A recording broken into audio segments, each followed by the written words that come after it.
Hello and welcome to Exploring Ways to Wellness. I'm Sarah and today's episode is going to be a little bit different. Instead of spotlighting one of my incredible guests, I want to share something with you that I've been hesitant to talk about. My own wellness journey. You see, I started this podcast because I've had my own mental health struggles. The kind where you feel yourself caught between two impossible positions. Either waiting for medical science to fix you when things become unbearable, or trying to take responsibility for your own well-being and having absolutely no energy and no clue of where to start. And through my own healing journey, I discovered something that changed everything. We have far more power over how we feel than we're even led to believe. Not in a toxic positivity, just think yourself better way, but a practical, evidence-based way that actually works. That discovery didn't just change my life, it's become the foundation of everything you hear on this podcast. So I want you to know, I'm not just someone that's randomly collecting interesting stories, although you're welcome to listen to it in that way. The truth is, I've personally experienced techniques from many of the practitioners I've featured in this podcast. I've been in their treatment rooms, I've joined their Zoom workshops, I've attended their retreats. I trust them and their experiences because I've done the work with them. I've spent years exploring meditation practices with Gil, my husband. Not just one session, but finding what's right for me as a genuine, sustainable practice. I've had some fabulous Reiki sessions with Karen that shifted energy in ways I didn't expect. I've attended Joe's art classes for years, discovering how creativity unlocks something more therapeutic than talking sometimes can reach. As discussed with Anika, I've used journaling and I've dabbled in the elements of the artist's way, which has helped me process experiences I've been carrying for decades. I mean, Becca and Anna talked about their experiences with mindfulness and gratitude practices that actually stick. And I've tried those first before talking to them, but they went deeper. They're not superficial things, but deep embodied practices that shift your nervous system. And then there's EFT, of course, emotional freedom technique, or tapping as some people refer to it, but it's so much more than just the action of tapping on points around your face and body. After experiencing that with Emma a few years ago, I was genuinely taken aback by the impact. I didn't just end up recommending it to others. I went on a journey of training, certification, so I could offer sessions myself. That's how powerful I found it for myself and for clients. It's what really changed things for me by opening my eyes to what can really be achieved through complementary health practices.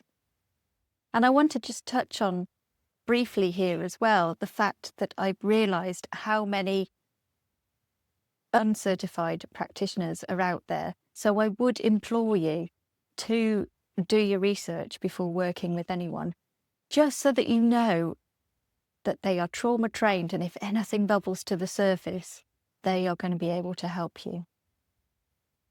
Since the podcast began, my exploration has continued. I've learnt more about myself through human design, thanks to Jacqueline. I've attended a Qigong workshop.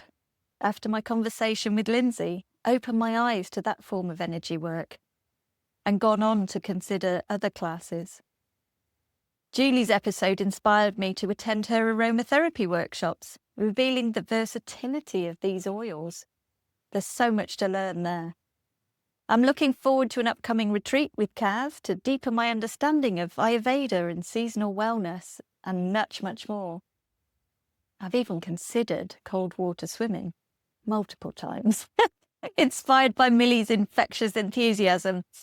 And I will be in touch with Ren about functional breathing techniques because the science behind breathwork is genuinely fascinating.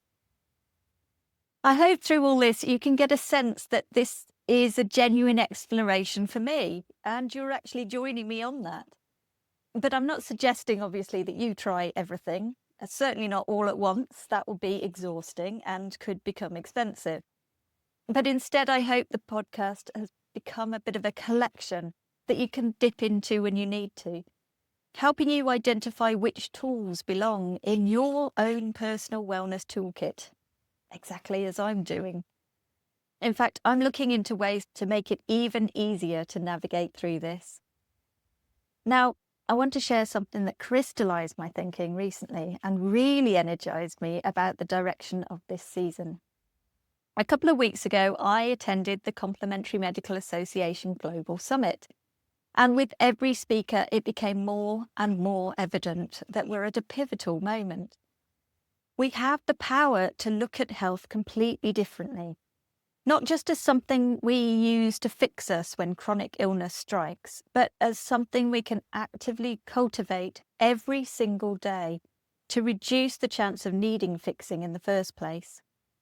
One concept came up repeatedly that I found absolutely fascinating: lifespan versus healthspan. And it makes sense, doesn't it? I mean, think about it. Are we just trying to live longer? Or do we want those extra years to be actively enjoyable? Living, not lasting longer. What's the point of medical advances that add decades to our lives if those decades are spent managing illness, lacking energy, or not being able to do the things we love? This is where complementary wellness techniques become so relevant. They're not necessarily about treating disease. We have brilliant healthcare systems for that. They're about optimizing how we feel on a day-to-day basis, building resilience, making lifestyle choices that support genuine vitality throughout our lives. And here's what really excited me. The research studies and evidence for complementary techniques are growing, despite the lack of funding compared to pharmaceutical research. If you seek it, you will find it. The science is there, it's just not making headlines in the same way. It's not so long ago that we discovered DNA and understood more about genetics. Emerging research in epigenetics is basically helping us understand how our lifestyle factors can modify or turn on and off certain genes. We're not just at the mercy of the genes we're dealt with. Our daily choices around stress, movement, sleep, connection, and yes, complementary practices can literally influence our genetic expression. It's life-changing stuff, and honestly, far too big to cover in a half-an-hour podcast. But it's an important driver of my interest in highlighting the opportunities we have to take power and responsibility for our own well-being. For those interested in this area, I'll pop the names of the summit speakers in the show notes, and I invite you to follow up with them and find out more. Let me give you a concrete example from my own life where challenging mainstream assumptions completely changed my experience. And I have referred to it briefly once or twice, but it's hypnobirthing. Cultural assumptions that I'd experienced around childbirth were to expect extreme pain as inevitable, and the only way to get through it is with medical intervention. And it's reinforced everywhere, so it's not surprising we believe it. Films, TV shows, and the like. And here's the thing, that expectation becomes reality. By telling yourself how painful it will be, you create fear.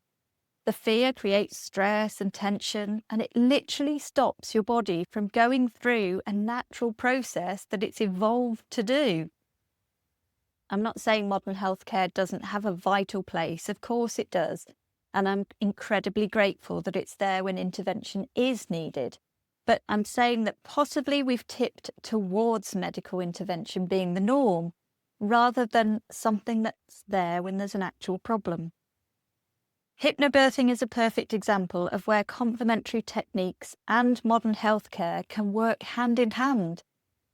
It helps expectant mothers not to fear, but instead to use techniques that allow their bodies to relax and get on with what they're designed to do, whilst remaining confident that our healthcare system will step in when genuinely needed, rather than automatically intervening.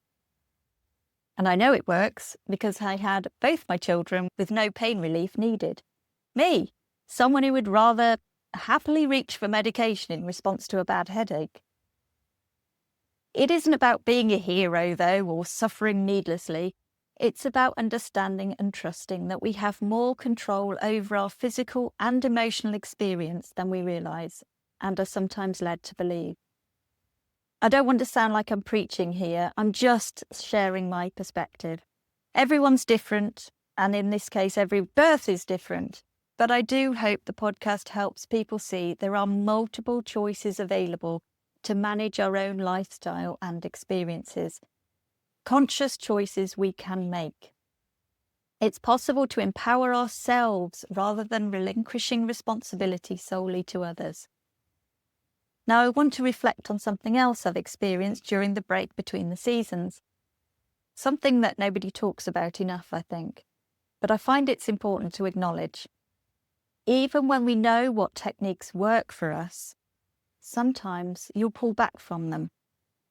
Even when you have those tools that can genuinely lift you up, sometimes you prefer and you choose to sit in the low. I've experienced this recently when medication I was taking stopped working effectively.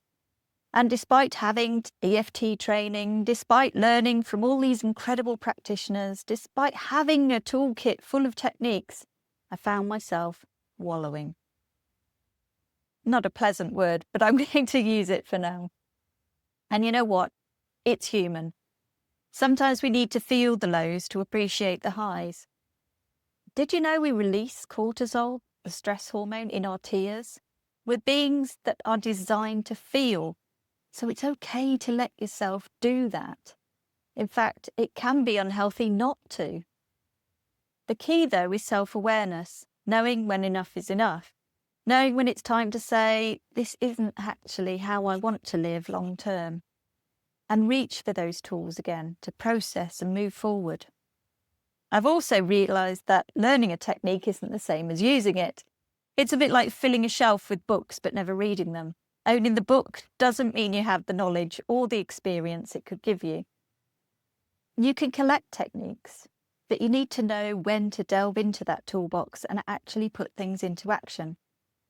So what could you try? It's unlikely that you'll feel worse. And what if you feel better? This brings up a bigger discussion about understanding how being unwell sometimes serves us in some way, provides some secondary benefit that we're not conscious of. But that's a bit much to dive into here, so maybe we'll explore that in season 3 with a guest, because my exploration definitely continues. Here's what I've discovered through all of this, though. These aren't woo-woo practices that ask you to believe without evidence.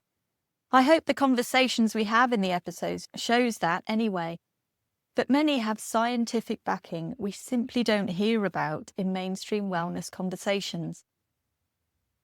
And more importantly, they all share something fundamental.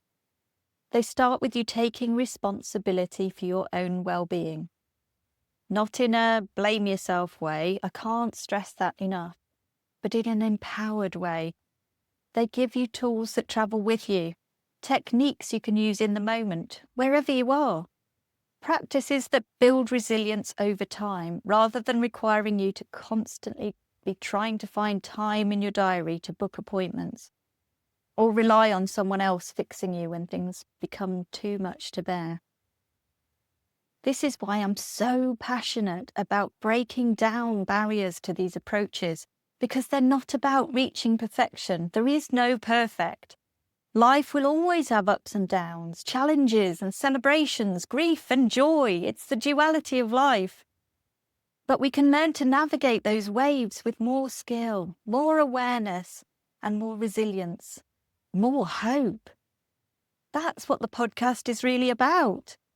Giving you access to approaches you might not have heard about otherwise. Demystifying practices that sound intimidating or inaccessible. Sharing real experiences, mine and others, so you can make informed choices about what might work for you. There's also a difference between belief and trust.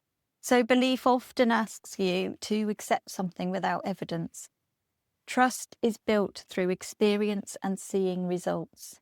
And I hope the nature of the conversations on this podcast help you to challenge some beliefs you might hold about wellness and hear genuine experiences that can help you build trust in what's possible.